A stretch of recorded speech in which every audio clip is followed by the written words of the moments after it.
William. Thank Hi. you very much for coming into this conversation.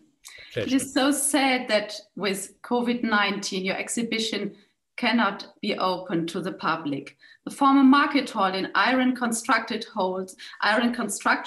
holds its roof high above the niches with your films and material exhibits. It's a very beautiful site. Thanks to the setups of worldwide tunnels of communication, we can now virtually enter the art space and talk about it. When I walk into the exhibition, in its first section, I meet with a creative conception that turns from inside out. Beginning with single drawings and prints, there's a strong move towards their consultation. Film, drama, stage, the activity of the image. Why should I hesitate putting drawings to work?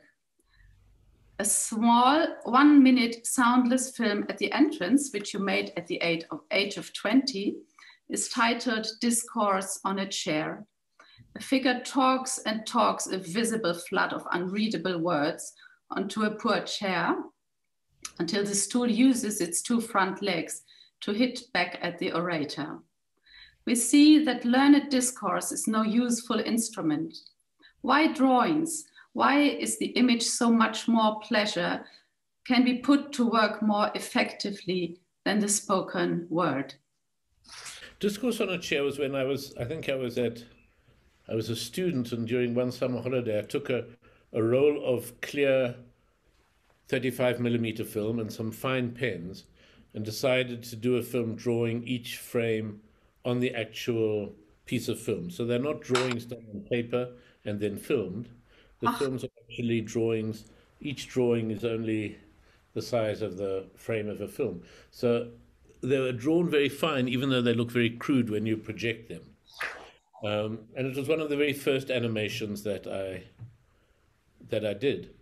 And if I think of it now, in a strange way, even though it was done when I was 20, it kind of set the agenda for a way I've been working since then, which is to trust the image more than the word, to let talking and thinking come after the drawing and not before the drawing, and to say that the image will resist final interpretation. This is me interpreting the film. I certainly wasn't thinking about any of those things when I made the film. It just had to do with very simple, easily drawn things like the chair and the little marks for the text. And I'd forgotten about this film, and then years and years later I came back upon it. You know, there were many years when I wasn't doing any animation, 20 years or so, from when I was 20 till when I was 35, so 15 years of no animation. But then it came back when I started again. I have never seen it before, never. So it was a surprise for me. It's not been seen before this year, I don't think. Can you still describe your feelings connected to this step from drawing into film? I think you always had been a draftsman, or as a boy, you described that your mother supported you in doing drawings. And then when you found out the instrument of the film, how was it for you? So much more is possible in the film, in the acting image. Yes, I think that there were a couple of indications that I was going to move towards film. I remember I'd had many years working as an artist, just making drawings and etchings before I started making the animated films. In the drawings, as in the exhibition here, there are certain drawings which are done as triptychs. And in a way, you can think of those 3 drawings that make a triptych as being kind of 3 frames of the film. So it's already a kind of a succession. Then in the etchings, there are 2 things. One, the way of reworking an etching plate when you do different proofs, different states of it. So there's one drawing, you do a print, it's not right, so you adjust the plate and do another print. And the plate undergoes a number of changes in a strange way, in a very minimalist way. That's like the same process of the animation of erasing and redrawing, erasing and redrawing.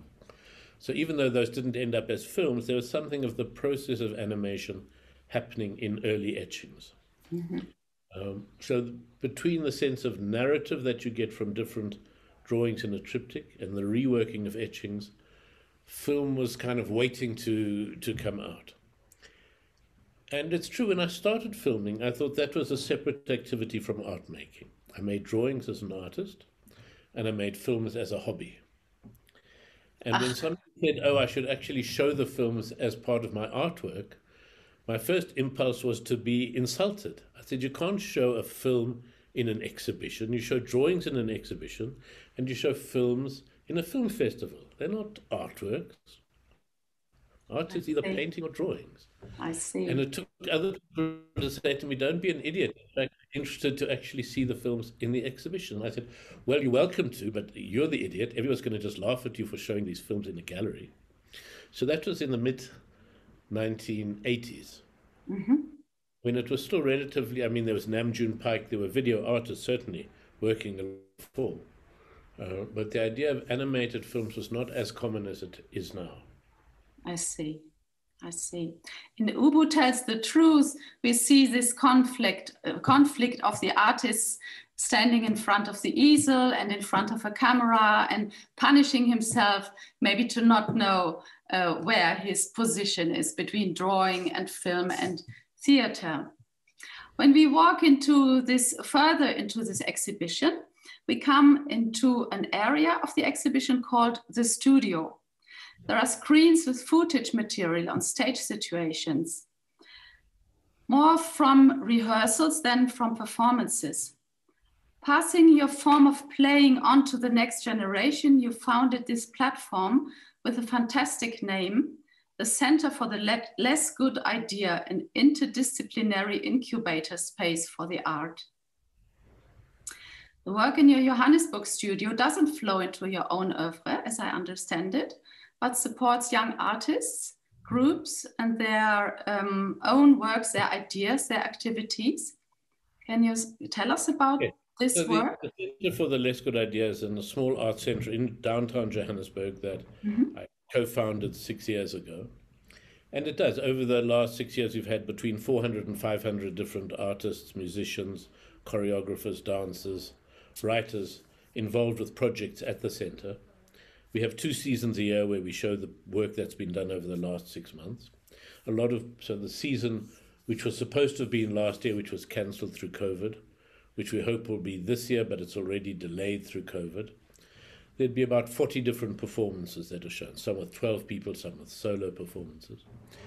And it's a mixture. There are a lot of young artists involved, but we also have a lot of more established directors, actors, musicians, that both do their own work. They're not just there as teachers, they're not just there as mentors, but through doing their own work and working with younger artists, there becomes a very powerful teaching mechanism. It's completely different to an academic institution. It's learning from the material. The title refers to the idea of openness to bringing ideas from the periphery. You start with your good idea, but all the less good ideas are all the things that are at the edges that come into the center, from the margin into the center and shape it. And it's a belief in it's about epistemology, making meaning and knowledge from the ground up rather than from the top down. Yes. And many of the projects I do now rely on people that I've met through the center, artists I've seen there, actors, performers, who now come into other projects of my own, which are separate from the center, but which are indebted to the center. Oh. The less good idea, instead of hesitating until the idea is perfect. Yes, the less good idea, it comes from a proverb from Botswana, an African proverb, which says that if the good doctor can't cure you, try the less good doctor. Yes. So it's both about a practical, formal way of working in the studio, but it also has a politics to it. When the grand ideas of the world don't work, yes, whatever they are, the huge ideas, then one has to find smaller ideas at the edge and try to give them an importance and bring them into the center. It also refers to being in South Africa, at the periphery of the art world, and saying, no, there are things that come from those edges which in fact will enrich what happens where the center appears to be. I want to come to a topos, which is quite provoking for me, the topos of misunderstanding the image in praise of mistranslation is one of your sentences. It was also a title of one performance. The preconditions of theatrical play is the mask, a topos we deal with in times of the pandemic. I am another, or another can be me, can be I.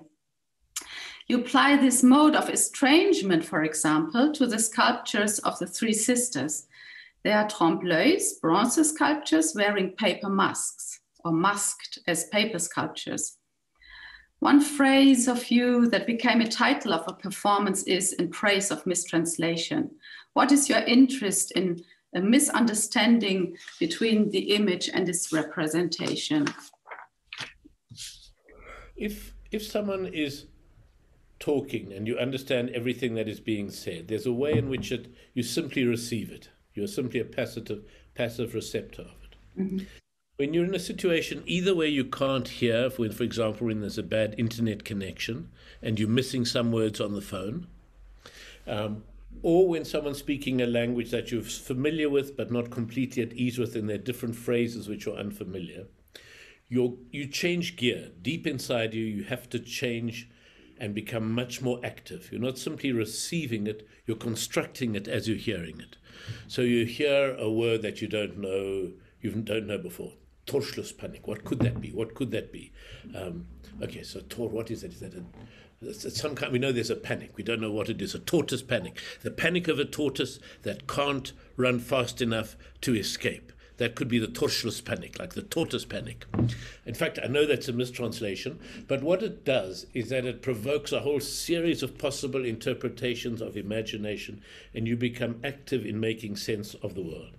The same when you can't hear a word, you predict what it might have been, maybe incorrectly, but what I'm interested in is the agency you have to have in making sense of the world. If too many things break up in the phone conversation, there's a certain point where you just switch off and you say, I'll phone you back. Mm-hmm. But when you can almost do it, you're trying to fill in those gaps, and that's the part of mistranslation that I would praise. That's the creative part of the audience also. Yeah, and because what it does is it demonstrates to the audience, it shows to everybody that without thinking that you have agency in receiving the world, everybody's had this experience of thinking, what could it be? I misheard that word, but I can't quite read this handwriting. Is he writing the word sign or the word sigh? Is it S-I-G-N or S-I-G-H? And there's a you feel, you can't quite hear, so what happens? You lean forward to hear better, even though your posture isn't going to change your hearing, but it changes from leaning back to just listening to trying to follow. Yes. There's a different muscularity in it. Mm-hmm. Another irritating phrase which appears in the exhibition is twins and their doubles. I looked at it several times and I thought, is it one twin and his doubling in another person, or is it one twin and his double, his bad double, who makes another to his mirror image, or is it two twins and their doubles becoming more and more multiplying images? So this is an interesting one, because what that refers to are to riddles that don't have a solution. So yes. I have no idea what that means. I don't know what the twins and their doubles mean, but as you do, it sets up those questions. Is it two twins? Is it four people altogether, twins and two others? Or is it a person and his double who see themselves as twins? I don't know. I'm trying to interpret the set. I can't remember what I was thinking when I wrote it down. What we see is two megaphones catching each other's reflection or image in the mirror. So it's like a dialogue, but then it's also coming from inside to become more and more of these megaphones, which we find also a lot in your oeuvre. Yep. Does the sentence maybe also refer to Antonin Artaud's phrase about the theater and its double? Do you think I hadn't thought of that, but I think you're right. I hadn't thought of that, but I'm sure you're right. The theater of cruelty, primitive ceremonial experience that subverts thought and logic that would fit also to what you said before about the orator and the function of the image. Yeah. The freer function of the image. Yeah. The figure of the twins also relates to the stereoscopic photogravures in this room. One image is the other, and at the same time not the other. For me, the figure of the pictorial twin is the pivot of the ever-changing images in your work, their analogy, contradiction, fractioning, multiplicity. From here, everything is possible. The whole potential of the image can unfold. I mean, yes? The stereoscopic images, what I like about that, as with mistranslation, you can see them, they're quite large, the images on the table, with the machine for looking at them. And you're aware you're looking at a flat photograph. So you're not fooled. You can see it's a flat photograph, and you can see there's a second flat photograph, and you can see the minor adjustments. Things have a slight different alignment in each photo. But when you look through the viewer, there's something that you cannot miss. There's a moment when these two out of focus images merge and jump into depth. Mm-hmm. You can feel it in your head. And then you understand your head as a kind of, your brain as a kind of muscle. And you understand that this illusion of depth is only made in your head because it's so clear, the flat pieces of paper and the depth that you feel in your head, that you understand the activity you have in making that depth in the world. And in fact, this is how we go through the world. We always get two flat images, one on each retina, and then our brain puts them into depth, and that seems to correspond to measured depths in the world. Mm-hmm. So we believe we are simply seeing the depth in the world, rather than constructing that depth out of two flat images. So the stereoscopic things are there very much as another way of showing the agency we have in understanding the world. I see. And there's also this otherness, this difference between them, to what I want to refer right now. The 8-channel video installation in the nearby room, More Sweetly Plays the Dance, presents the ever precarious image in its mistakable political iconology. Brass bands were invented in early industrialism and supported by the factory owners. The demands of playing the instrument should strengthen the workers' damaged lungs. Is it with acrimony when the dance shows the exploited perform a carnivalesque parade, or when Dada Masilo dances with a gun so that violence is disguised as beauty? So let's talk a bit about the brass band. Yes, it's how I understood it. In Europe, or certainly in Britain and maybe in Germany too, brass bands, as you say, were associated with factories. You'd have a colliery, a coal mine that would have its own brass band. In the United States, brass bands are usually associated with universities, with sports teams. A sports team will have a brass band. In South Africa, they are generally associated with different religious factions. So if you want to set up if you want to become a bishop, you can start your own religion and call yourself the bishop. And what you have to do very quickly is have a brass band for your congregation. And so usually the bishop, the self-appointed bishop, owns the instruments and very often the uniform, and so owns the band. And you'll establish yourself and there are many hundreds of these brass bands, each belonging to different sects of the church. So it's more that rather than the industrial brass band I was thinking of. Okay. And in fact, the group that plays in the film is from a church, and we negotiated with the composer of the music, but in the end we mainly had to negotiate with the head of the church, with the bishop, and pay him to use the brass band, and he would pay the musicians. So it is about that. I think, as you say, violence disguised as beauty. So that's an interesting phrase, because that's a very good phrase that I hadn't thought of. And always with these conversations with you, Angela, there's a sense of, there's the work that I've done, and then there's a whole extra layer of reading of the work which comes from you back towards the work.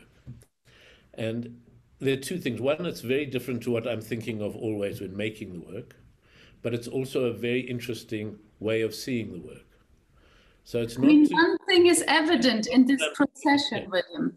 Yes. One thing is evident, that we have this lively dance, which is so exaggerating, so extravagant, and goes so to the outside and is life itself.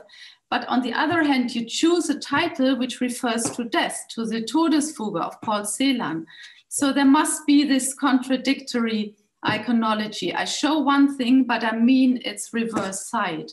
Well, it means two things. I mean, we knew the dance macabre, the traditional Tortons dance, Yes. was about the plague. So it's very appropriate for the moment, about how everyone was subject to the plague, from the Pope to the bishop to the king to the prince to the farmer to the peasant to the child. The figure of death would take them all away.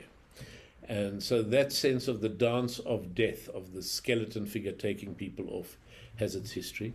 But there's the other one, the counter history, which was the belief in medieval villages that if you danced manically, you could somehow keep death at bay, and that the plague, if everyone in the village was dancing, the plague would jump over your village and go to the next village.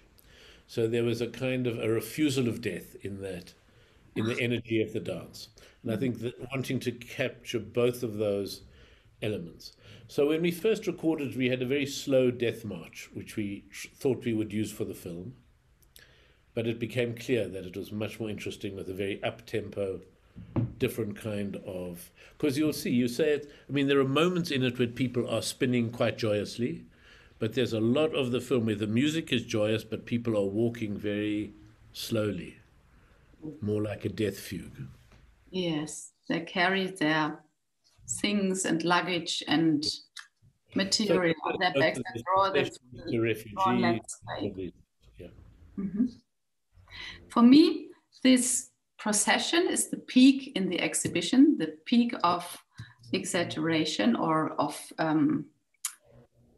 the lively performance. But then from there, it's kind of turning to the exit, and then the image becomes much more quiet. We have this Porter series in different media, made in carpets or made in this collage or montage woodcuts. Yeah. And you talk about where people carry heavy loads on their back. And the image has another kind of connotation. It's not this theatrical image, but it's much more the taken in the introverted image, the image as a load, the image as something which makes me, what is the word? Resignated, which creates resignation in me. I just carry my load of images. Yeah. Can you talk about the context of this series? One of the sad things is I haven't seen the exhibition in Hamburg. So I'm trying, I mean, I saw it in Cape Town where it was first done, where it had one particular dramaturgy, I guess, and layout, which is always as much determined by the space as by the logic. You can say, well, we want to end with the big procession, but if that's not where the big room is, you can't end there. I mean, it's so in Cape Town, it was very structured by the demands of the museum. In Hamburg, I think it was a much more open space, and we could rearrange things. Or Sabina Tiernissen, the designer, could design it more. But the woodcuts and the tapestries, which were also at the end of the exhibition in Cape Town, it's true. In fact, they're on each side of the More Sweetly Play the Dance. Well,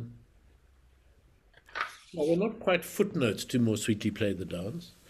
And you're right, they are a more considered, I mean, particularly the woodcuts, which are enormously slow. They would take 4 or 5 months to do each woodcut, with a team of 2 or 3 carvers cutting the wood. And then to print in 80 different pieces and pin them together. Each print takes many, many days, or sometimes a couple of weeks to make one example, not one edition. The editions take a year, a small edition. It is taking images from the kind of processional piece like More Sweetly Play the Dance, in this case very often based on a procession we made in Rome. But the very labor, I suppose the labor of the carrying is here transformed into the labor of the cutting of the wood, which is a very pedantic, slow process. as is the weaving of the carpet. Yes. Which yes. is many women transformation at looms weaving for many months. Mm-hmm. There's another film titled Kaboom, which I hadn't seen before. It's from 2018. It's also dedicated to bearing the load. It's dedicated to African colonial history, when in World War I, 2 million civilians were recruited and forced into carrying luggage and weapons for the army, as you describe it. And as I understood it, the title of our exhibition also refers to this work, Why Should I Hesitate? What does it mean in this context, historical context? The Kaboom is a trace of a theatre performance, which we hope to perform again. I mean, many performances of it which were due to happen last year have either been cancelled or postponed, including performances in Johannesburg. And even the performance for August this year in Johannesburg, I think we have to postpone because we will be so far behind Europe with vaccinations and dealing with the pandemic. We'll still be in the middle of it. I think they'll only just start our vaccinations then. But there was a paradox in the First World War and colonialism, in which there were certain African leaders in colonized countries who felt their best chance of political success was to say we're the equal of the people in Europe, and so we should be allowed to go and fight. We should show our dedication and go and fight and to die for our motherland, whether it's France or Germany. And there were other African leaders who said, no, it's not our war, it's the war of rich men in Europe. Let them go to the war and die. And so there were debates in the French Parliament where the French said, no, we don't want any Africans to come to fight in our war, until so many Frenchmen died, when suddenly thought, oh boy, if we can rather have a few Africans die than Frenchmen, that's to the good. And suddenly the French Africans from Senegal were welcomed into the war. And so Why Should I Hesitate is from one of the writers, an African trade unionist who was going to join up to fight in the First World War, and then thought, I'm hesitating. Why should I hesitate? What is it in me that makes me hesitate about this commitment? So it stood in for all these kinds of paradoxical hesitations we have. Yes. Did the war efforts of these people go down into European and African history? I've never heard about these 2 million. The same way that the Herero genocide hardly appeared in history taught to German students until very recently. The fact of the 2 million porters and the million casualties. There are 1 million casualties in Africa during the First World War. Most of those are civilians. About 700,000 were civilians and about 300,000 were porters. And they weren't, and there are different kinds of ignorance. There was a constructed ignorance, so they were not allowed to be given medals or recognition. They weren't invited in the victory parades. There were very few and very late, only recently, monuments to these porters. So that was the one kind of ignorance. The other was those of us who had a sense of the First World War, or for me, speaking for myself from an English-speaking country, had a sense that the First World War was the Western Front. The French and the English against the Germans on the Western Front, the trench warfare, all quiet on the Western Front by Remarque and English war poets. Even though we knew, in fact, there was war in the Middle East, and there were all sorts of different elements of it. So that was our kind of a blind ignorance that we had. And the third was being so taken with things like the English First World War poets that there wasn't even an attempt to find out more about it. So it's partly Why Should I Hesitate is about the nature of our own ignorance. Mm-hmm. Maybe we now enter this last room, which is important for this exhibition. I mean, there's also the series of the drawings for projection, but in our Hamburg installation, it is quite near to the exit. It's kind of niche of a separated niche, but there's this room of the library. Yes. For me, it is a kind of an archive room. It's a kind of, it relates to the Topaz of Wunderkammer. Yeah. So when we had the active image before, the acted image, the acted out image, in this loud and lively procession, now we have the image in the drawer, we have the image in the frame, the image in the cabinet. What is the difference? Is it kind of the image of memory, if we are witnesses of history by way of the art, by way of the image? Is it a kind of sentimental machine to keep the images concluded in us, or has it also eine Wirkung, has it also an effect, an impact against, let's say, the corruption of history? So it may have that. I'm not denying the things that you're saying, but to give an understanding from the inside outwards. We wanted a room where people could read the catalogue and could see other catalogues, so to have a table which people could read in. And so the idea was that was a comfortable place to put some of the flower drawings and to make a comfortable kind of quiet space, not the noise of the projections, of the music, where people could read.